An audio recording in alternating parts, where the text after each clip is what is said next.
Certo. Então, boa tarde, boa noite, né, já.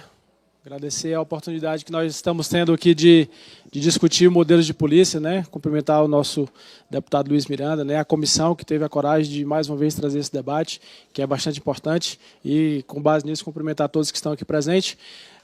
Falando de modelos de polícia, queria apresentar aqui, em nome da Cobrapol, um projeto que já foi apresentado para alguns parlamentares, inclusive, que é uma lei orgânica para a modernização da Polícia Civil, né? E aí eu faço questão de destacar que esse projeto ele não é o que tramita hoje na casa, por meio da 1949 e outros projetos que estão apensados aí, né, falando sobre esse mesmo assunto.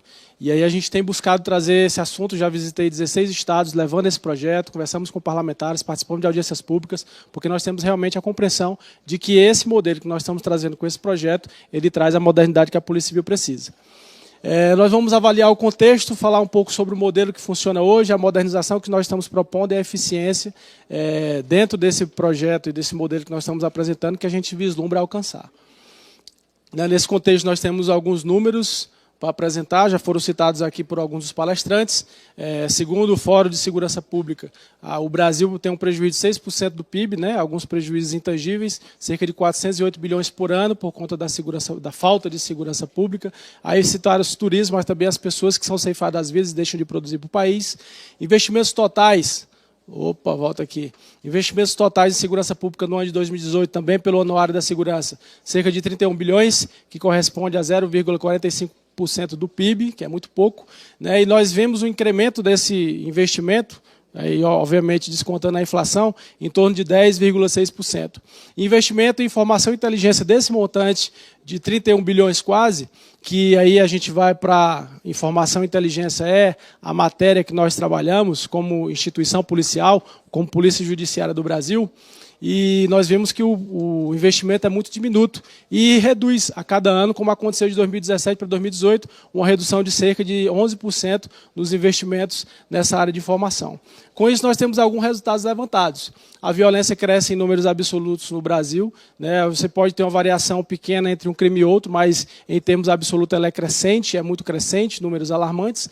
A impunidade, em números também que não são muito trabalhados de forma estatísticas, mas nós temos números também levantados pelo Fórum e também pela ENASP, que era a Estratégia Nacional de Segurança Pública, que vislumbram cerca de 8% dos crimes de homicídio solucionados. E por que nós temos esses dados a nível de Brasil? Simplesmente porque é o crime de maior repercussão, aquele que gera maior comoção, e esses números eles são sempre levantados. E a gente pode ver que de cada 100 homicídios, 8 solucionados é muito pouco, e a gente deve também destacar que esses 8% inclui também os casos de flagrante, que é uma grande maioria desse montante, né? Então, esses números, foram citados alguns números aqui positivos, mas são números muito pulverizados, são números muito particulares, muito específicos, e nós estamos falando de média, e a média do Brasil é muito ruim, para não dizer vergonhosa. E quando se fala em crimes de patrimônio, né, em média de alguns estados pesquisados, de cada 100 ocorrências registradas de crimes como furto, apenas 2% vira inquérito, e desse montante a gente não sabe quanto é levado a efeito, ou seja, a condenação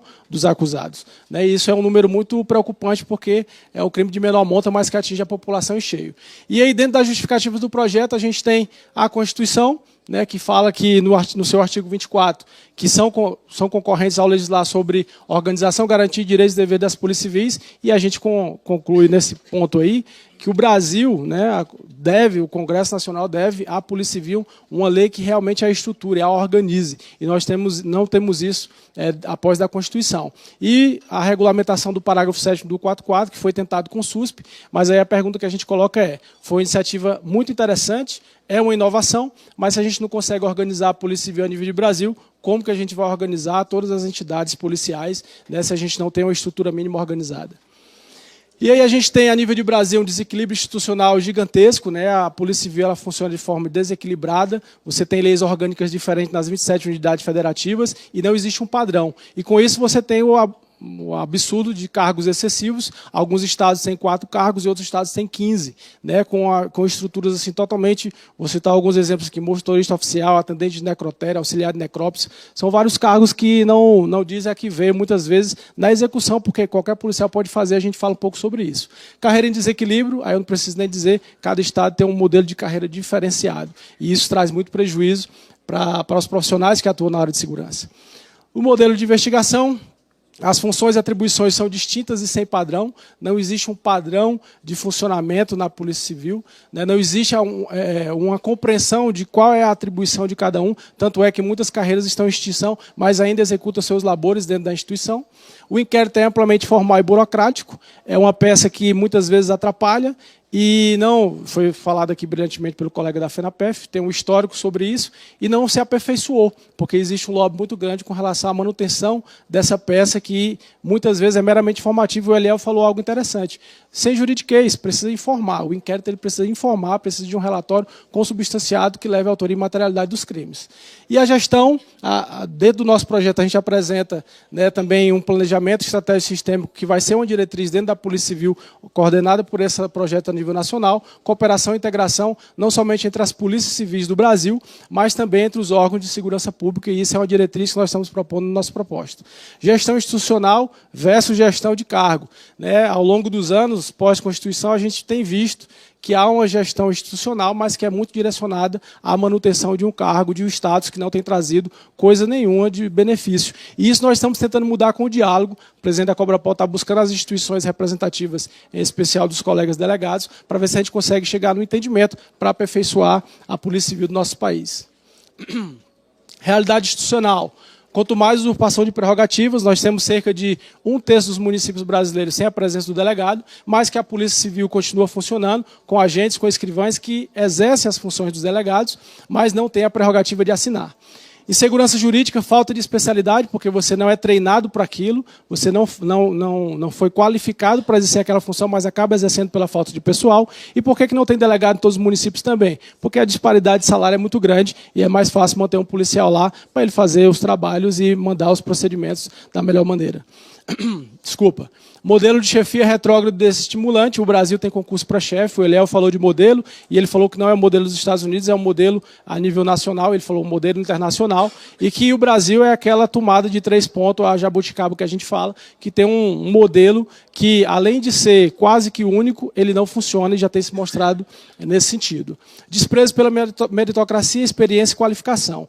O policial civil ele nasce agente, morre agente, muitas vezes desqualificado por conta, né, da sua idade, da sua falta de preparo depois de 30 anos de execução, e a gente tenta com isso trazer o mérito para a carreira policial. Na proposta, a gente tem 2 matrizes. A matriz do projeto ela se concentra no cargo único e na carreira única. O que é o cargo único? A gente tenta trazer simplicidade. Em vez de ter o escrivão, o agente, o motorista policial, o fotógrafo policial, atendente, auxiliar de necrópsia, é um cargo. Simplicidade no processo e este capaz de executar as funções de acordo com a complexidade que cada uma delas deve exercer. E essa complexidade se somando de acordo com quando a pessoa passa com a classe, de cada classe. E, necessariamente, porque você tem complexidade de uma classe para outra, você vai passar pela qualificação necessária para exercer as funções da classe subsequente. Inclusive, o STF já decidiu em vários né, postulados dele, de que, para se ser uma carreira, tem que ter complexidade de uma classe para outra. E nós não temos isso na Polícia Civil, infelizmente. O cargo seria policial civil e funcionaria da seguinte forma.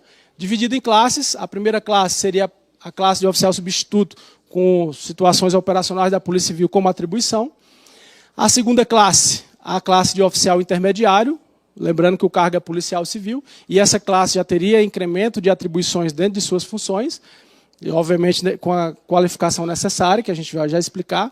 O terceiro seria a classe de oficial inspetor, que também traz atribuições e a possibilidade do servidor coordenar os trabalhos, né, que hoje um policial que entra, ele já pode coordenar trabalho de investigação. O que a gente está dizendo é que precisa de experiência, acumular, sim, outras coisas, qualificação, que é dado nos bancos das universidades, nas escolas, mas também a experiência é importante. E a classe de oficial especial, e aí eu queria fazer aqui a demonstração desse gráfico. Observe que, quando você passa de uma classe para outra, as atribuições elas são cumulativas. Então, aquele que exerce as funções que estão lá dispostas na classe de oficial especial, poderá exercer as funções que são cumulativas com o decorrer do tempo de sua função. E aí, a gente, dentro da classe de oficial especial, a gente traz uma inovação que a gente põe atividade de natureza policial envolvendo planejamento, essas são as atribuições, ok? Coordenação, capacitação, controle, execução administrativa e operacional, lavrar auto de prisão em flagrante, termo circunstancial de ocorrência ou outro procedimento previsto em lei. Enfim, para eu não ler aqui tudo, tudo que os policiais civis, agentes, escrivães e outros fazem, executam na prática, mas não têm a prerrogativa de assinar. Mas executam, até porque os municípios que não chega delegado é o agente, o escrivão que executa essa função. Isso foi tratado aqui também por alguns. E aí o modelo que a gente fala de carreira, né, que é o modelo, que é a ideia mais polêmica, vamos dizer, da proposta. A gente tem as classes iniciais dentro da proposta de oficiais, o policial civil seria o cargo, as classes iniciais de oficiais, que são oficial substituto, intermediário, inspetor especial, e a partir do momento que você passa para a classe de delegado, você teria requisitos específicos para chegar a essa classe. E aí é importante destacar que nós estamos propondo uma extinção de cargos, esse aproveitamento desses cargos. Vou correr, estou correndo. É polêmico. E nós estamos fazendo o aproveitamento desses cargos em uma nova carreira, e os estados fariam essa adequação, né? Inclusive, nós já apresentamos essa proposta à Senasp, já tivemos várias conversas que ainda não prosperaram. E aí, a partir do momento que você passa para a classe de oficial especial, a chegar, por exemplo, na classe de oficial substituto, você tem a meritocracia já explícita e também definida. E a gente trata, e aí já é o artigo da própria lei, da nossa proposta, que diz o seguinte: são requisitos para a promoção na carreira policial civil, efetivo exercício de 3 anos em cada classe, a avaliação de desempenho satisfatório elaborada a partir de critérios objetivos, nem todas as leis orgânicas frisam isso. Conclusão, com aproveitamento de curso de aperfeiçoamento, a Polícia Civil não tem capacitação continuada e a exigência de cursos é rara, e principalmente a promoção deles para passar de uma classe para outra, assim como acontece na Polícia Militar. Você conhece a estrutura militar, falando da Brigada Militar no Rio Grande do Sul ou da Polícia Militar do Acre, que é o meu estado. Então, a gente quer dar essa visão também de uniformidade para a Polícia Civil.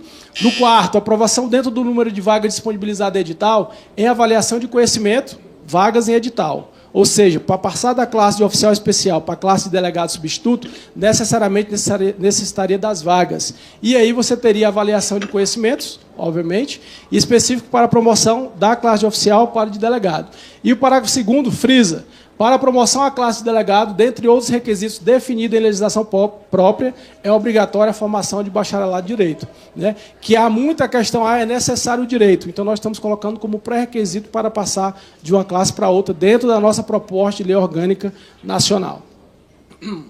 Estou correndo, viu, deputado? É porque a palestra é 1 hora. Então, o que é que nós estamos propondo com a ideia? Não, está encerrando já. Eficiência, né? A eficiência que nós estamos propondo é economicidade para o Estado, porque você vai ter uma carreira simples, com ingresso único, com carreira única. Você vai ter profissionais, vou dar o exemplo do Acre. Um profissional policial civil, na sua última classe, recebe em torno de R$ 9.000, e o salário inicial do delegado lá é 16 mil. Você vai ter o mesmo profissional executando funções por um valor bem menor. Isso é economicidade para o Estado. Porque já faz e só não assina. Observância às diretrizes nacionais, nós não temos hoje um espelho de como a Polícia Civil deve funcionar. A lei propõe isso, uma diretriz nesse sentido. Burocratização das ações, desburocratização das ações iniciais. Tem um projeto piloto no estado do Ceará, que é o OPJ, e deu certo os 3 meses que eles fizeram lá, os números são fantásticos, está disponíveis para os deputados verem depois, e uma carreira forte e atrativa, que isso aí a gente pode falar uma sessão inteira de audiência pública só para citar essa questão. Então, o que nós queremos, o que é que nós procuramos? Nós procuramos os melhores modelos que tem hoje de funcionamento da polícia no mundo. Nós queremos realmente inovar. Nós não queremos uma lei orgânica simplesmente para tratar de coisas que outras leis dos estados já tratam. Nós queremos modernizar, nós queremos eficiência, e aí são os números de índice de homicídio, de soluções em alguns países, inclusive o Chile, que aqui foi citado, e do Brasil é 8%, e do Chile, se a gente for ver outros crimes, a eficiência também é muito grande. Infelizmente, há muitos lobbies corporativos dentro das discussões do Congresso. Toda vez que a gente vai falar com um deputado, ele pergunta: você já falou com fulano de tal, ou com o cargo tal, ou com a carreira tal? O que nós estamos querendo, o que nós estamos propondo nós estamos buscando um modelo que atenda à sociedade brasileira, com a Polícia Civil eficiente e uma Polícia Civil que realmente funcione. Se nós conseguirmos, nesse sentido, a eficiência que nós buscamos, que a sociedade precisa, nós teremos alcançado nosso objetivo. Muito obrigado. Obrigado. Agora, para encerrar os expositores,